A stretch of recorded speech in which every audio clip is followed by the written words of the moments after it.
Bonjour à tous, c'est Mathieu de la chaîne E-Tech. Aujourd'hui, on va parler matériel électronique dans le cadre de cette vidéo qui est en collaboration avec la marque Ugreen. Pour ceux qui seraient tentés de cliquer sur la fenêtre pour fermer cette vidéo, je vais être assez clair sur les partenariats que je peux faire sur la chaîne. Ils sont très rares pour plusieurs raisons. Je ne les demande pas plus que ça. Je suis une petite chaîne et je les sélectionne parce que je pars du principe que j'ai envie de collaborer avec des marques qui me plaisent, qui me donnent envie ou qui ont un potentiel très intéressant.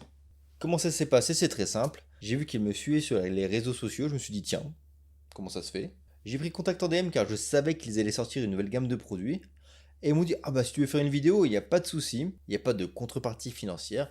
Ils m'ont juste envoyé le matériel qu'on va découvrir ensemble et on fera un petit tour d'horizon de ce qu'ils proposent. Pour ceux qui ne connaîtraient pas la marque, ça fait un peu plus de 10 années qu'elle existe. On les trouve, nous, globalement en France et en Europe, sur Amazon. Et ils proposent tout ce qui est câbles et chargeurs pour smartphones, tablettes et d'autres types d'appareils. Ils sont pas restés sur câbles et chargeurs, ils font également aussi des grosses batteries pour pouvoir recharger nos appareils quand on n'a pas de prise à disposition. Et d'autres choses qui vont vraiment nous intéresser quand on parle de la chaîne E-Tech, mais ça j'y reviendrai en fin de vidéo. La prise de contact avec Ugreen est faite et 3 semaines après, je reçois ce petit colis. Vous n'aurez pas un unboxing complet car je ne m'en rappelais plus, je l'ai ouvert comme un sagouin et voilà, c'était le colis d'Ugreen qui était au passage très bien emballé. Qu'est-ce qu'on a là? Une boîte. Alors déjà le packaging me fait un petit peu rire. Je savais au moment de recevoir quel produit j'allais avoir, mais je ne connaissais pas forcément sa forme. Si on regarde la boîte, on voit un petit robot. Mais qu'est-ce? Normalement, le titre de la vidéo, vous saurez ce que c'est.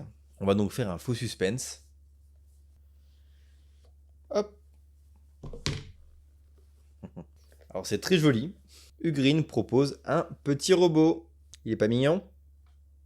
Oui. Je disais, il est pas mignon?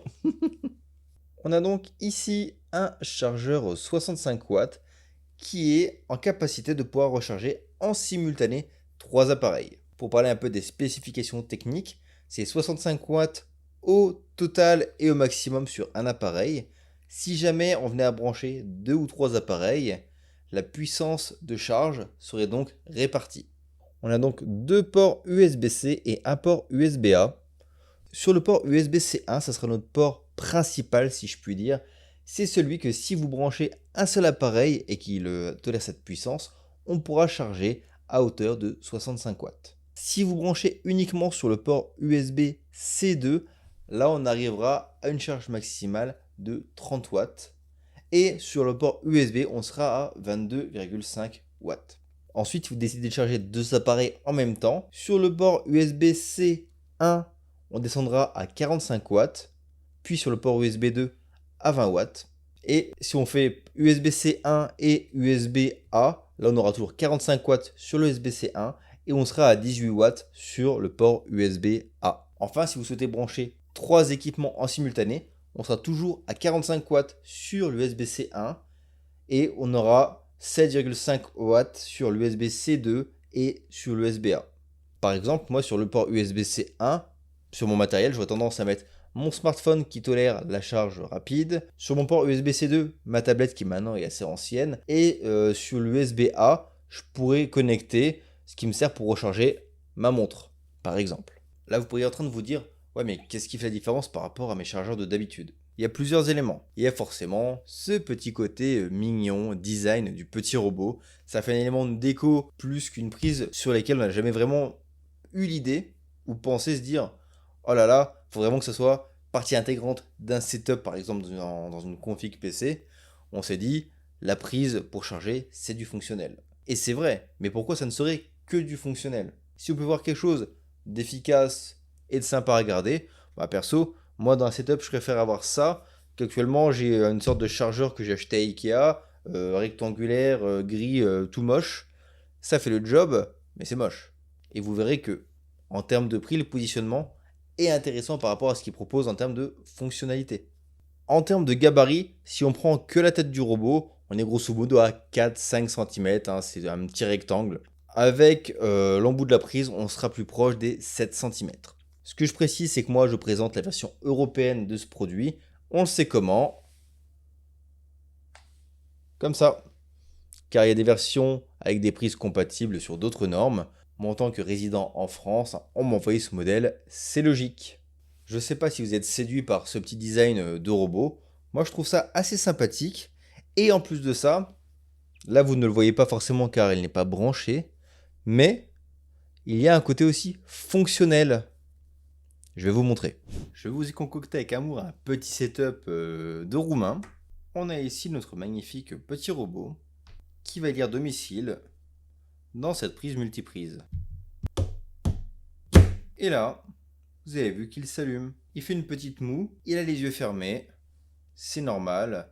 Là, il n'y a rien de connecté dessus. Il faut savoir que lorsqu'on branche un chargeur, il y a une petite consommation résiduelle qui est inférieure ici à 0,3 watts. Je vais connecter le téléphone sur lequel j'enregistre via le port USB sur l'USB-C 1 pour voir si ça supporte correctement le fast charge. Donc le bonhomme reconnaît la charge et là vous voyez que ses yeux sont passés de la barre à deux petits arcs de cercle qui font comme ça. Ça veut dire qu'il est en mode charge rapide. Je vais maintenant connecter ma montre. Je me branche sur le port USB-A. La charge est détectée. Je ne vais pas faire des tests croisés sur les puissances de recharge. Ça fonctionne, vous le voyez. Une fois que la charge est terminée, il n'y aura plus le petit nez sur l'écran. Il y aura juste les deux petits sourcils qui diront c'est bon, c'est terminé. Ça permet d'avoir un regard sur savoir où en est sa charge sans être à regarder son téléphone. En termes de vitesse de recharge, les infos qu'ils ont pu me donner, un MacBook Air M2, et ben en fait on le charge à plus de la moitié en une demi-heure. Donc la charge rapide fonctionne vraiment très bien. Je vais laisser mes équipements charger, je vais pouvoir continuer mon petit laïus. Ok, ça charge bien. Ok, c'est joli, très bien. Point de vue sécurité, ils ont également fait ce qu'il fallait par rapport aux différentes réglementations européennes, notamment. Et bien entendu, c'est normal en 2024. Tout ce qui est lié par rapport au recyclage, à l'émission de CO2, ça a été optimisé. Et là, la question que vous allez vous poser, vous allez vous dire, ok, ça me plaît moi qu'on me file un chargeur classique ou un chargeur qui fait la même chose bien et qui est joli. Je vais sur celui qui est joli.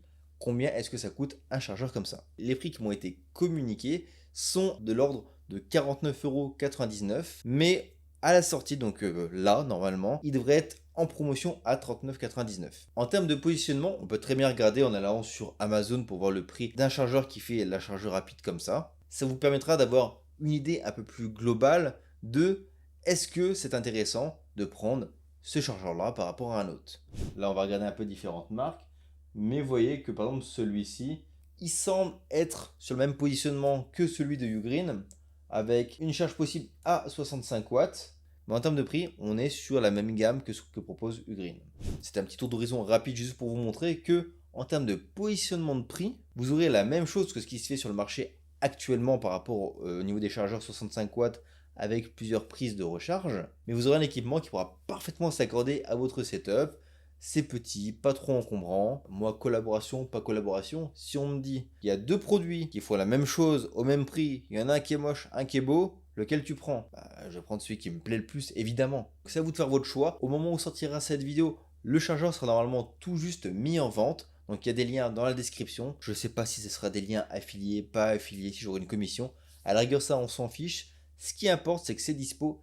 Et si ça vous intéresse, allez-y quoi. Avant de terminer cette vidéo, je vous ai dit que Ugreen proposait des choses autres que les chargeurs, les câbles et des équipements qui pourraient fortement intéresser la chaîne. Je vais quand même vous montrer parce que je trouve le projet très intéressant et j'adorerais vraiment pouvoir tester ce matériel. Donc Ugreen, si vous m'entendez et si vous pouvez, envoyez-moi ça un jour s'il vous plaît. En allant sur le site de Ugreen, j'ai vu qu'ils avaient ce projet, donc c'est sur Kickstarter, de faire des NAS. Et là ça m'intéresse parce que ça me permettrait de voir quelque chose de différent de la part de Ugreen et ça rentrerait vraiment dans ce que je cherche à proposer sur la chaîne. Des solutions pour vous, pour stocker à la maison vos données, vos services. Et si j'ai la moyen de pouvoir tester ça, vous en faire une vidéo sur la chaîne, une ou plusieurs vidéos, ce serait vraiment super. D'ailleurs, si ça vous intéresse, mettez-le dans les commentaires, ça me motivera peut-être Ugreen à m'en livrer un, sait-on jamais. Voilà, c'était tout pour cette petite vidéo démonstration de ce chargeur 65 watts de Ugreen, le Nexode RG 65 watts. Il existe une version aussi en rose qui s'affiche ici, qui à coup sûr pourrait très bien s'accommoder avec des setups un peu plus clairs, un peu moins dans la sobriété. Je ne l'ai pas précisé, mais les chaussures qui protègent la prise, elles sont magnétiques, c'est-à-dire que si hop, tu l'enlèves déjà, ça tient bien, mais que par exemple tu mets ton chargeur dans une prise, ça tu veux pas le perdre, tu peux le mettre un peu n'importe où autour. C'est pas grand chose, mais ça pour éviter de perdre bêtement les pieds de notre petit chargeur. C'était Mathieu de E-Tech, salut!